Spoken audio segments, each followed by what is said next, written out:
하나님의 일을 위하여 그 일꾼들을 부르시고 또 하나님의 일을 감당하게 하십니다. 하나님의 일 전에 부르심이 항상 있다는 것이죠. 부르심이 있은 뒤에는 사명이 따라오는 것입니다. 아브라함을 부르실 때도, 모세를 부르실 때도, 이사야, 예레미야를 부르실 때도 하나님은 거룩한 부르심으로 그들을 불러내셨습니다. 모세에게는 내 신발을 벗어라. 아브라함에게는 네가 있는 땅을 떠나라. 이렇게 하나님께서는 부르심 가운데 순종하는 사람들을 사용하셨습니다. 예수 그리스도도 하나님의 부르심을 받은 사실이 있죠. 요한에게 세례를 받을 때 하늘에서 어떤 음성이 들렸습니까? 너는 내 사랑하는 아들이다. 내가 너를 기뻐하노라. 예수님은 그 소명을 받으시고 부르심을 받으시고 하나님의 나라를 선포하는 일에, 그 사명에 온 생을 보내셨습니다. 오늘 본문을 기록한 사도 바울도 다메섹으로 가던 길에서 예수님의 부르심을 받습니다. 사울아 사울아 왜 내가 나를 핍박하느냐. 이것이 사도 바울의 첫 번째 부르심이었습니다.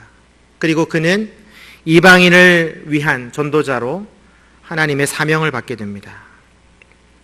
그 부르심은 오늘날에도 똑같이 여러분에게 적용됩니다. 하나님은 지금 여러분을 부르고 계십니다. 누구를 통해서?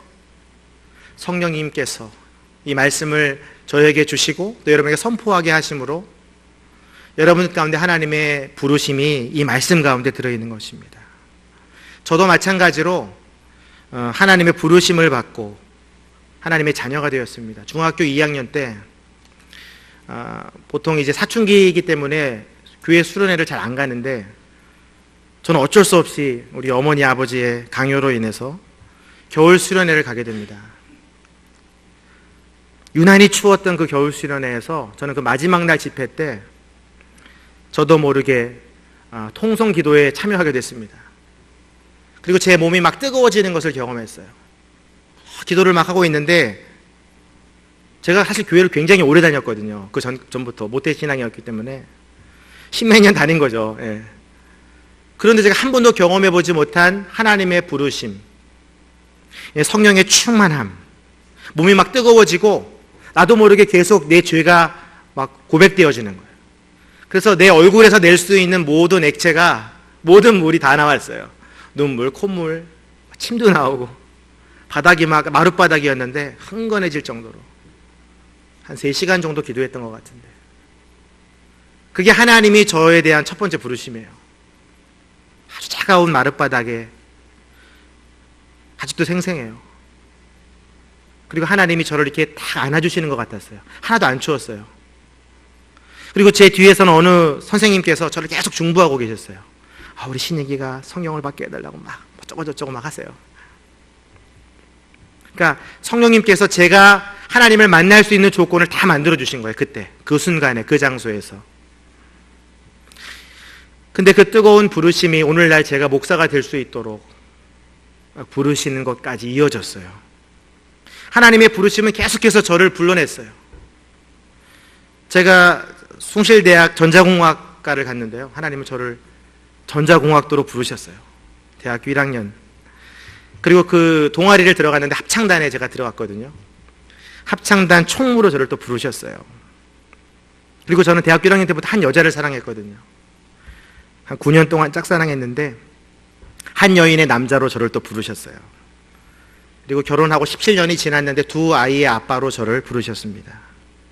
99년도에는 제가 중소기업 연구원으로 부름을 받았고 2005년도에는 온누리교회 간사로 제가 부름을 받습니다. 2007년도에는 신학생으로 부름을 받고 2010년도에는 온누리교회 전임 교역자로, 2013년도에는 수원 온누리교회 공동체 목사로, 또 저녁예배 담당자로 하나님이 저를 부르셨습니다. 그러니까 제 인생을 돌아보면 하나님의 부르심과 저의 순종으로 이어져 있어요. 아마 여러분들도 생각해보면 그 하나님의 부르심 가운데 계속 순종하면서 여기까지 오셨을 거예요, 아마. 어떤 사람은 이곳에 회중으로 지금 부르셨잖아요. 오늘 너 예배를 좀 참여하지 않겠니? 하면서 하나님이 여러분을 지금 부르신 거죠. 어떤 사람은 지금 오늘 찬양 인도자로 부르셨어요. 우리 조명현 순장님을 찬양 인도자로 하나님이 딱 부르셨어요. 그리고 우리 홍 집사님을 반주자로 부르셨어요.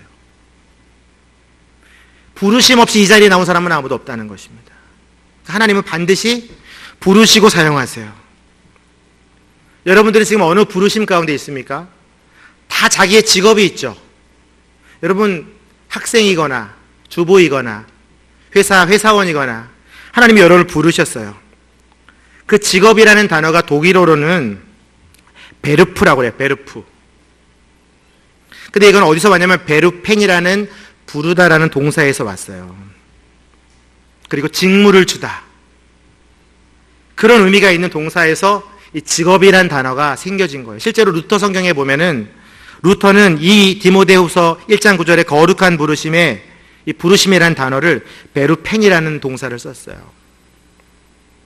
하나님이 우리를 부르셨다는 것, 하나님이 우리에게 직업을 주신다는 것은 거룩한 부르심이에요. 가정주부이든 학생이든 영업사원이든 의사든 운전사든 카페 사장이든 여러분들의 모든 직업을 총망라해 보면 그것에 다 하나님의 부르심이 숨겨져 있는 거예요. 그럼 하나님이 왜 부르실까? 여러분들을 왜 여러분의 그런 직업을 맡겨주셨을까? 오늘 그 본문 말씀에 그 답이 나와 있습니다. 하나님 우리를 부르신 목적 9절 말씀인데요. 오늘 본문 말씀 9절 말씀 앞부분만 좀 읽겠습니다. 시작. 하나님께서 우리를 구원하시고 거룩한 부르심으로 불러주셨다. 여기까지. 우리를 구원하시고 거룩한 부르심으로 불러주셨다. 왜 불렀어요? 우리를 구원하시기 위해서. 하나님 우리를 불러주셨대요. 첫 번째 목적이에요. 우리를 의롭게 하시려고. 구원이라는 그 기독교 교리 가운데 3단계 논법이 있는데 첫 번째 단계가 칭의예요. 칭의. 하나님이 우리를 거룩하게 하시고 의롭게 하시고 구원하시려고 부르신 거예요. 칭의. 여러분들을 의롭다고 하셨어요. 그러니까 부르신다는 뜻 안에는 구원이라는 의미가 숨겨져 있는 거예요. 하나님 우리를 구원하기 위해 부르셨고 부르셔서 구원하신 거예요. 그러니까 부르심 안에는 어떤 단어가 숨겨져 있냐면 구원이라는 단어가 있어요. 그럼 이제 여러분의 직업과 연결을 시켜볼게요. 여러분의 직분이나 여러분의 자리나 여러분의 직업 안에 뭐가 있어요? 구원이 숨겨져 있어요. 구원. 하나님의 부르심 가운데에는 동시에 뭐가 선포되어져야 되냐면 구원이 선포되어야 돼요. 그러니까 여러분이 맡고 있는 모든 일들은 하나님의 구원이 나타나야 돼요. 우리 아빠들이 직장 일을 할 때 게을리 할 수 있습니까? 마음에 안 드는 부하 직원이 있을 때 괴롭힐 수 있습니까? 구원이 나타나겠습니까? 어머니들이 이제 밥을 할 때, 반찬을 할 때 이걸 소홀히 하겠다가는 자녀들이 실족할 수 있겠죠. 밥하고 반찬하는 일에 하나님의 구원이 나타나게 해야 돼요. 학생들이 수업 시간에 선생님한테 대들면 구원이 선포될 수 있겠습니까?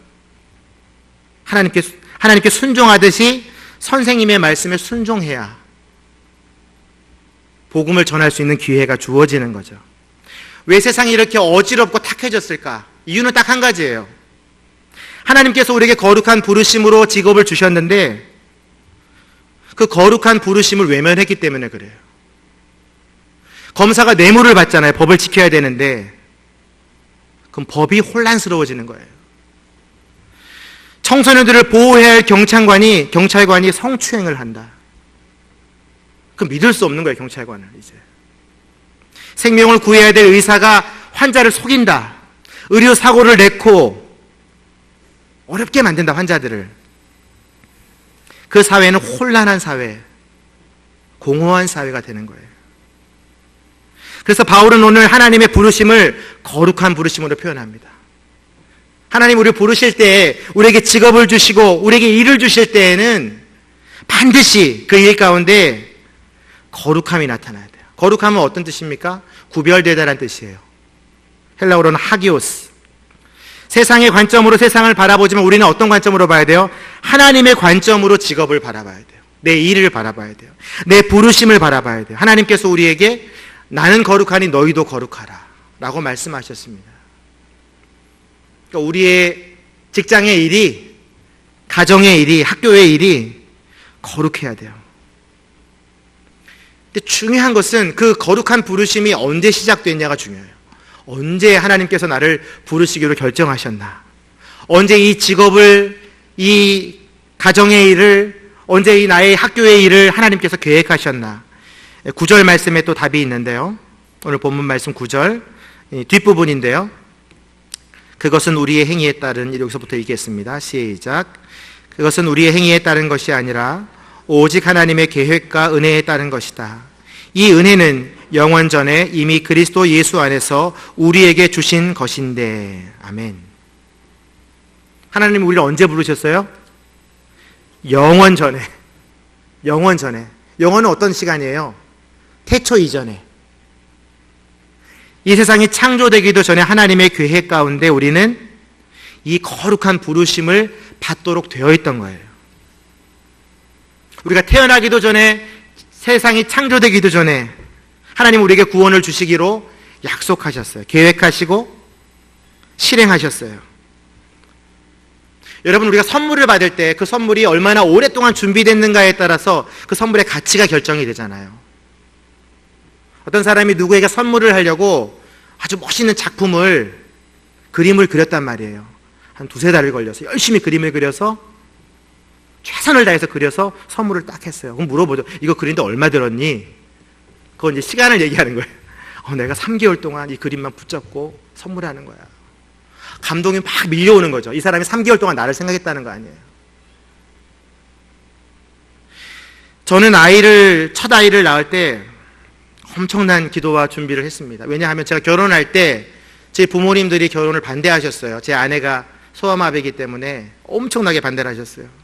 근데 뭐 자식이기는 부모 없다고 어머님, 아버지가 이제 두 손을 들고 허락을 해주셨어요. 근데 마음은 풀리지 않은 상태였어요. 그래서 제가 결혼한 날부터 우리 아내랑 침대 위에서 뭘 기도했냐면, 하나님, 우리 가정에 아들이 필요합니다.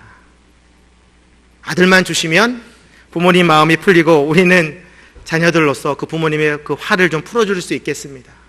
날마다 우리 침대에 올라가서 두 손을 잡고 얼마나 간절하게 기도했는지. 근데 정말 하나님께서 저에게 아들을 주신 거예요. 놀랍지 않습니까? 그 선물이 저희 가정에게 얼마나 크겠어요.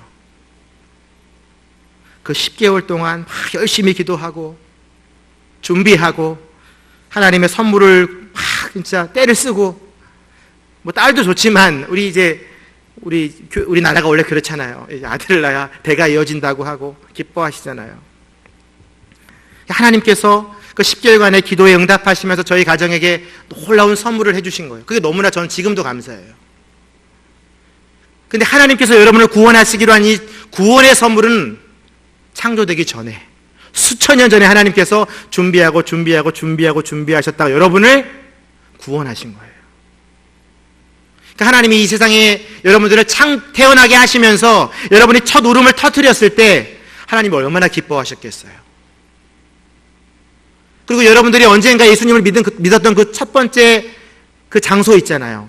저 같은 경우는 중학교 2학년 때 그 약복강 기도원 마룻바닥에서 막 울면서 사춘기 때문에 막 고민해야 될 나이인데 주님한테 나아왔던 저의 그 기도와 간구와 그 회개를 하나님이 얼마나 기뻐하셨겠어요.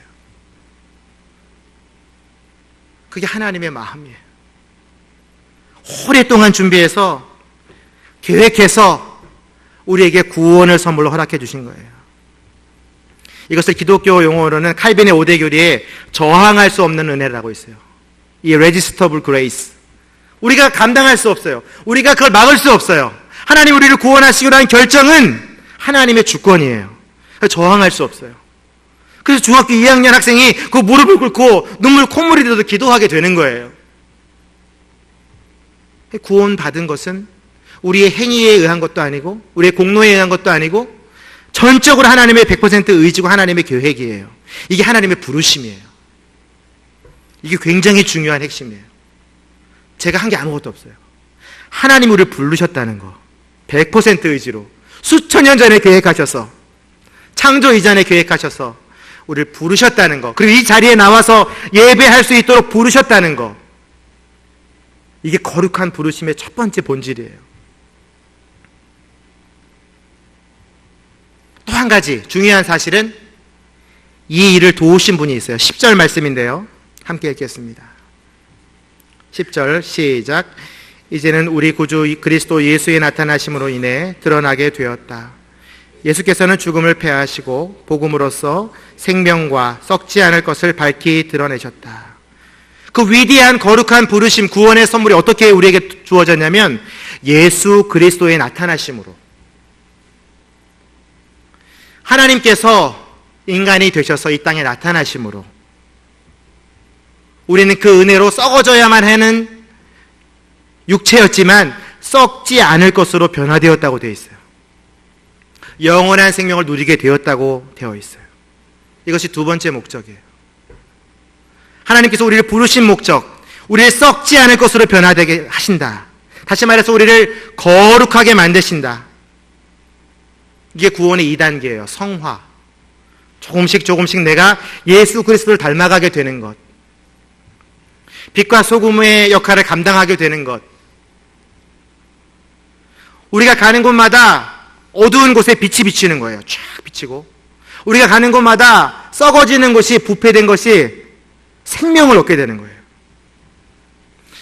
여러분 한번 생각해 보십시오. 여러분들이 지금 서 있는 곳, 여기 말고 여러분의 직장이나 가정이나 학교나 학원이나 여러분이 지금 주로 활동하는 곳을 생각해 보세요.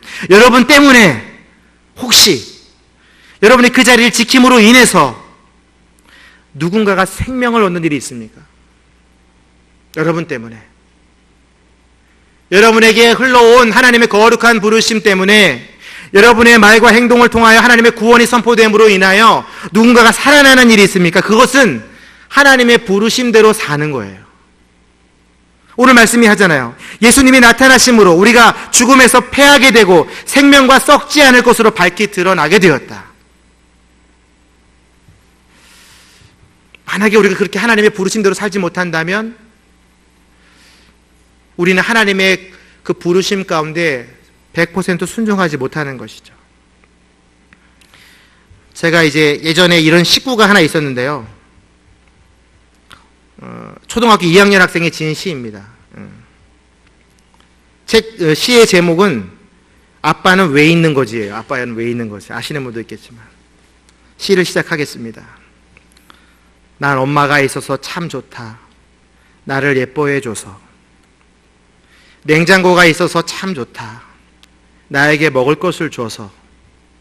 강아지가 있어서 좋다. 나랑 놀아줄 수 있기 때문에. 근데 아빠는 왜 있는 거지? 이게 끝이에요. 아빠는 왜 있는 거지 우리 집에? 무서운 시 아닙니까? 아빠는 우리 집에 왜 있지? 계속 누워만 계시지? 왜 회사에서 안 들어오시지? 저는 이 위대한 시를 생각하면서 그렇다면 크리스찬은 왜 존재하는가? 나는 왜 이 세상에 존재하는가? 스스로 질문해 보았어요. 나는 과연 선한 영향력을 주면서 그 거룩한 부르심 가운데 나아가고 있는가? 전 자신에게도 물어봤어요. 전 목사는 왜 존재하는가? 또 깊이 질문해 볼게요. 제가 저 스스로에게. 전 목사는 정말 목사인가? 이거 속이 막 답답해지는 거예요. 나는 진짜 목사인가? 나는 정말 크리스찬인가? 나는 정말 직장에서 예수님을 바로 보여주는 직장인인가? 내가 차리는 밥상에는 생명이 있는가? 나는 과연 빛을 드러내는 학생인가? 우리가 하나님의 거룩한 부르심에 빛과 소금된 직분으로 나아갈 수만 있다면 저는 이 세상이 완전히 변할 거라고 생각해요. 우리 주변에 아마 구원의 복음으로 수많은 간증들로 가득 차게 될 거예요. 그게 성화예요, 성화. 굉장히 부담스러운 단어죠. 내가 변해야 되는 거예요. 하나님을 믿고 내가 다른 사람 보기에 구원받은 자처럼 예수님처럼 보여줘야 돼요.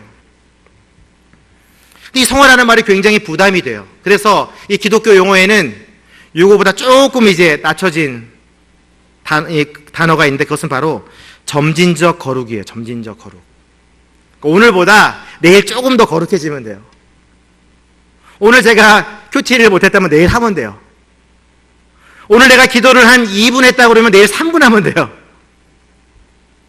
걱정하지 마세요.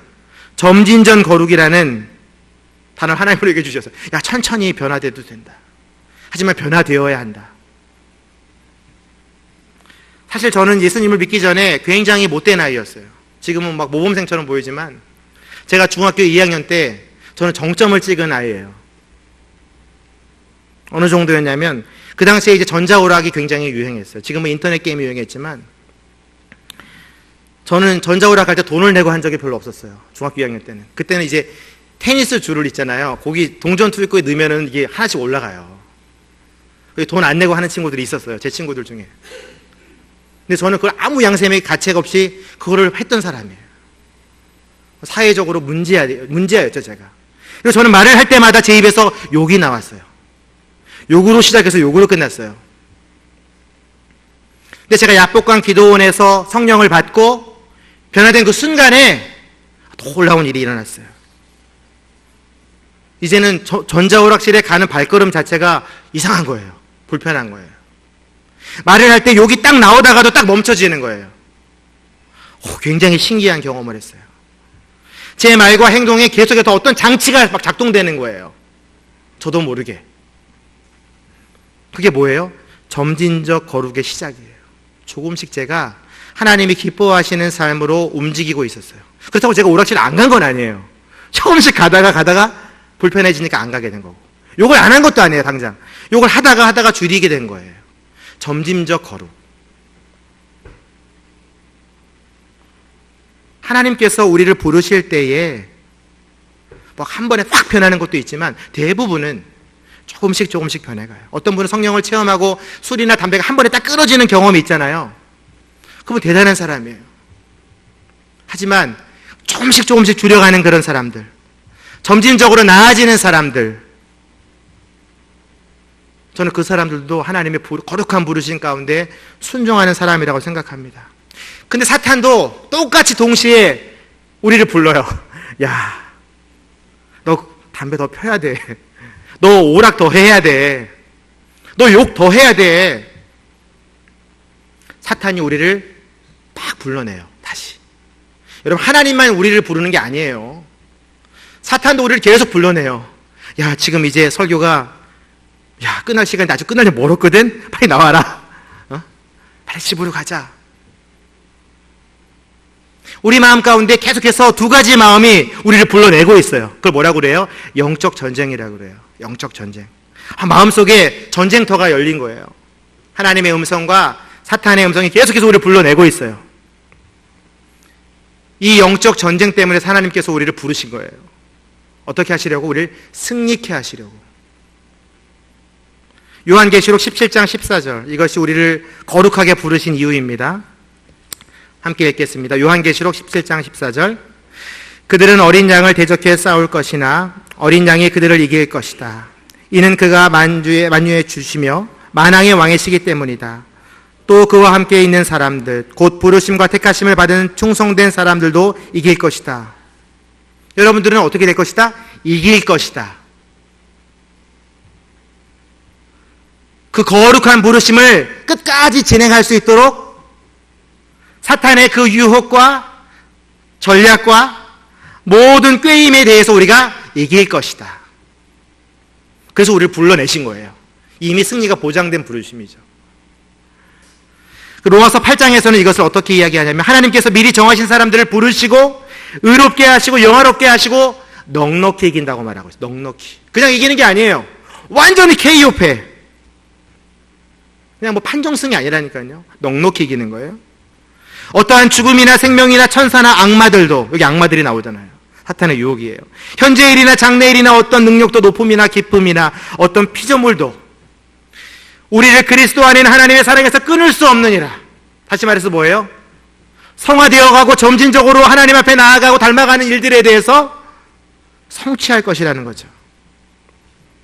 부르신 분이 우리를 책임지겠다는 거예요. 우리가 우리 의지로 나간 게 아니잖아요. 하나님이 우리를 부르셨잖아요. 100%. 그 누가 책임져야 돼요? 하나님이 책임져야죠. 그게 하나님의 약속이에요. 제가 이제 이 설교를 준비하고 있는데 어느 분이 이제 저에게 목사님, 제가 지금 예배를 섬기고 있는데 제가 지금 이 섬기고 있는 부르심이 맞는 건지 안 맞는 건지 잘 모르겠어요. 여러분 그런 거 많잖아요. 어떤 일을 시작할 때에 이게 하나님의 부르심인가 아닌가 막 걱정될 때가 있잖아요. 어떤 일을 시작할 때 항상 그런 갈등이 있잖아요. 그래가지고 목사님한테도 가서 물어보고 정 아니면 또 무당한테도 가서 물어보잖아요. 믿는 사람들도. 근데 하나님이 뭐라고 말씀하시냐? 제가 말씀드린 대로예요. 하나님이 부르셨기 때문에 하나님이 책임지시거든요. 근데 하나님이 부르실 때는요, 번복이나 후회가 없다고 돼 있어요. 하나님의 은사와 부르심에는 번복될 수도 없고 후회도 없다고 그랬어요. 그래서 그것이 하나님의 부르심이라고 생각이 든다면 그냥 표대를 향하여 끝까지 달려가는 거예요. 끝까지. 한 가지 중요한 체크사항은 뭐냐면 내 마음속에 하나님의 평안이 있느냐 없느냐. 그거 누가 얘기해 줄 수 없어요. 목사님도 못 얘기해 줘요. 무당도 몰라요. 자기가 알아요. 내가 지금 이 일을 하나님의 부르심을 받고 열심히 섬기고 있는데 이것이 과연 하나님의 뜻인가 아닌가는 마음이 평안하면 하나님의 뜻이라고 저는 확신합니다. 왜 그럴까? 하나님은 우리를 부르실 때요, 평강을 전제로 부르세요. 골로새서 3장 15절 함께 읽겠습니다. 오죽했으면 하나님이 이 말씀을 하실까? 시작. 그리스도의 평강이 여러분을 지배하게 하십시오. 이 평화를 위해 여러분은 한 몸으로 부르심을 받았습니다. 또한 여러분은 감사하는 사람이 되십시오. 아멘. 헷갈릴 이유가 없어요. 마음이 편안하고 감사가 막 나온다. 그건 하나님의 부르심이에요. 내가 예배를 인도하며 내가 회중으로 참여하며 내가 이 직장을 섬기며 가정을 섬길 때에 불안하다. 그럼 하나님께 엎드리셔야 돼요. 물어보셔야 돼요. 하나님, 제가 지금 가는 이 길이 맞습니까? 하나님은 우리를 어떻게 부르셨냐면 평화를 위해 부르셨대요. 거룩한 부르심 안에는 구원이라는 단어도 있지만 뭐가 있어요? 평안이 숨겨져 있는 거예요. 마음이 평안하면 그냥 쭉 가시면 돼요. 다시 말하면 그 일 가운데 하나님의 영광이 나타나고 하나님의 구원이 나타나고 하나님의 생명이 나타난다. 근데 사실 그게 잘 안 되죠. 저도 사실은 제가 이렇게 설교를 해놓고도 저는 막 이제 제가 몇 번 얘기했죠. 우리 수원원들 이렇게 부르신 하나님을 찬양하고 저녁 예배를 맡게 하신 하나님을 찬양하고 이게 정말 하나님의 강력한 부르심 때문에 제가 여기 서 있습니다. 그럼 제가 이제 딱 이제 이 설교를 마치고 경부선을 타는 순간 갑자기 사고가 나요. 그래서 길이 쫙 막혀요. 달래내부터 저기 양재까지. 그러면 저는 마음 어떻게 될까요? 불편해져요. 하나님 왜 이렇게 저렇게 먼 곳에 부르셨습니까? 그리고 그 불평한 마음을 가만히 가지고 있다가 집에 들어가자마자 우리 사랑하는 아내와 아들한테 정말 너무 멀어서 못 다니겠어 막 이렇게 말하는 거예요. 와, 저가 그래요. 하나님의 평안과 하나님의 부르심과 하나님의 구원을 막 선포하는 저도 세상의 일이 조금만 뒤틀리면은 위험한 상황이 되면 저도 모르게 그만 아담과 하와가 먹었던 선악과를 먹게 되는 거예요. 확 먹어버리는 거예요. 그런 유혹들이 계속해서 우리를 공격하기 때문에 우리를 부르신 거예요. 또 여기를 불러내셨잖아요, 여러분들을. 저를 또 그리고 이 강단에 세우셨잖아요, 그런 저를. 그래서 하나님의 부르심에 계속 순종하게 되면 어떻게 되냐? 그 선악과를 우리가 거절할 수 있게 돼요. 예수 그리스도의 그 배고픔을 사탄이 어떻게 유혹했나요? 성전 꼭대기에 올라가게 하고 돌들을 떡으로 만들게 하고 영화를 모두 주겠다고 꼬시잖아요. 그게 사탄이에요. 우리가 가장 약한 부분을 계속해서 공격해요. 바리새인들과 서기관들은 인정받기를 원했거든요. 그래서 길거리에 가서 사거리에서 기도하게 했잖아요. 막 주여 주여 하며 외치면서 기도하게 했잖아요. 믿음이 신실한 크리스찬들을요, 사탄이 공격해가지고 이단으로 불러내는 거예요. 우리가 그 거룩한 부르심에 순종하지 않으면 우리는 그 좀비 영화나 귀신 문화에 노출돼가지고 영화관을 가게 되는 거예요. 사탄은 우리가 하나님의 거룩한 부르심에 반응하지 않을 때 그 타이밍을 정확하게 공격해서 우리를 넘어뜨리는 자예요. 그래서 우리는 무조건 하나님의 부름을 받았다면, 그 일이 지금 평안하다면 끝까지 가야 돼요. 그리고 감사해야 돼요. 그 생명이 나타나야 돼요. 그게 왜 가능한지 아세요? 하나님 우리를 부르셨기 때문에 가능한 거예요. 부르셨다는 얘기는 내가 너희와 영원히 함께 하겠다는 약속이 숨겨져 있는 거예요. 거룩한 부르심 안에. 구원이 있다고 그랬죠, 제가. 평안이 있다고 그랬죠. 구원이 이 세상에서 우리가 누릴 수 있는 구원의 복이 있지만 평안은 하나님 나라의 복이에요.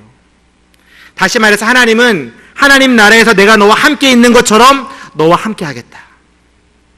그걸 뭐라고 얘기하냐면 영화라고 얘기해요. 영화. 하나님은 우리를 영화롭게 하기 위해서 우리를 부르신 거예요. 하나님 나라에 갈 때까지 우리를 지키시기 위해서 부르셨다고요. 그래서 에덴 동산도 주시고 노아의 방주도 주시고 이스라엘 성전도 주시고 예수 그리스도도 보내주신 거고 성령님도 보내주시고 하나님이 하실 수 있는 모든 선물들을 다 보내셔가지고 우리가 거룩한 부르심에 순종할 수 있도록 하나님이 동행하세요. 이거 확실한 하나님의 약속이에요. 언제까지? 새하늘과 새 땅에 들어갈 때까지. 하나님이 우리 부르신 이유는 딱 한 가지예요. 사실은 우리랑 너무나 함께 하고 싶으세요. 왜냐면 우리를 수천 년 전에 하나님께서 결정하셨잖아요. 그리고 여러분을 태어나게 하셨고 이 땅에서 100년 정도 살게 하셨다가 다시 만나는 거잖아요. 하나님이. 얼마나 여러분이 반갑겠어요. 하나님 입장에서 볼 때. 하나님은 여러분을 만나기 위해서 100년을 기다리셔요. 근데 여러분들은 뭐 계속 더 살려고 노력하잖아요. 하나님 마음이 그런 마음이에요. 왜 우리를 불러내실까? 독생자까지 주시며 하나님 나라를 이 땅에 내려오게 하시겠다고 그랬어요. 하나님은 성미가 급하신 분인 것 같아요. 우리가 올라가면 되는데 계시록 21장에 보면 하나님의 나라가 이 땅에 내려온다고 돼 있어요. 그게 하나님의 마음이에요. 우리를 불러내시고 우리가 그 나라에 가기까지 계속해서 하나님이 책임지신다는 거죠. 그러니까 여러분 걱정하지 마세요. 내가 과연 천국에 갈 수 있을까? 아닙니다. 여러분은 100% 천국 갑니다. 하나님 불러내셨기 때문에. 걱정하지 마시고 조금씩 변하세요. 오늘보다는 내일 조금 변하세요. 이번 주보다는 다음 주 조금 변하시면 돼요. 밥을 차릴 때도 그냥 차리지 마세요. 하나님 우리 아이가 이 밥을 먹고 구원을 선포하는 아이가 되게 해주십시오. 여러분 직장에서 리포트 쓰거나 프리젠테이션 자료 만들 때 그냥 하지 마세요. 하나님이 프리젠테이션 자료를 통해서 하나님의 영광이 나타나게 해주십시오. 그게 점진적 거룩이고 영화롭게 되어가는 거예요. 뭐 어려운 게 없어요. 우리 집이 이사 가면은 옆집이 허전해해야 돼요. 그 집이 이사 가면 안 되는데 너무 좋았는데 그 엘리베이터에서 그렇게 인사하던 그 이웃이 없으니까 너무 허전하다. 우리 삶이 그래야 된다고요.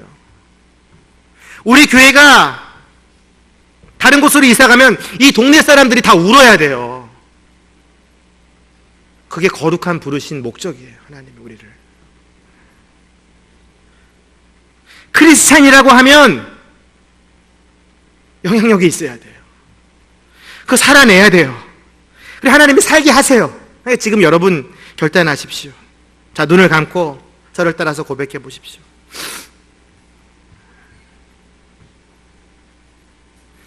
저를 따라서 같이 기도했으면 좋겠습니다. 하나님, 우리를 영원 전부터 택하시고 부르시고 구원하심을 찬양합니다. 그 부르심에 합당한 삶을 살게 하여 주옵소서. 우리는 연약하오니 성령으로 거룩하게 하시고 내가 있는 곳에서 성실히 주의 덕을 선포하며 소금과 빛의 역할을 감당케 하옵소서. 주님 오시는 날까지 성화되며 영적 전쟁에서 승리케 하옵소서. 이게 우리 기도가 돼야 돼요. 얼마나 멋있는 기도예요. 우리를 구원하시고 불러내시고 싸우게 하시고 승리케 하신 그 하나님, 우리 이 말씀을 생각하며 함께 기도하며 나아가겠습니다. 저는 여러분의 삶을 통해서 여러분도 변하고 세상이 변할 것을 확신합니다. 그게 하나님의 약속이니까요. 여러분들은 조금씩 좋아질 거예요. 오늘보단 내일이, 이번 주보다는 다음 주가. 그게 하나님이 여러분을 부르신 이유예요. 걱정하지 마세요. 평안이 느껴지면 표대를 향하여 쭉 달려가세요. 그럼 하나님이 역사하세요. 여러분들을 영화롭게 하실 거예요. 함께 하신다고 약속하셨어요. 어떠한 것도 하나님의 사랑에서 끊을 수 없다고 약속하셨어요. 부르신 분이 책임진다고 했어요. 여러분을 구원하신 분이 책임지신다고 약속하셨어요. 걱정하지 마시고 달려가세요. 뛰어가세요. 주님이 여러분을 책임져 주십니다. 그 주님께 감사하며 찬양하며 기도하며 나아가도록 하겠습니다. 함께 기도하겠습니다.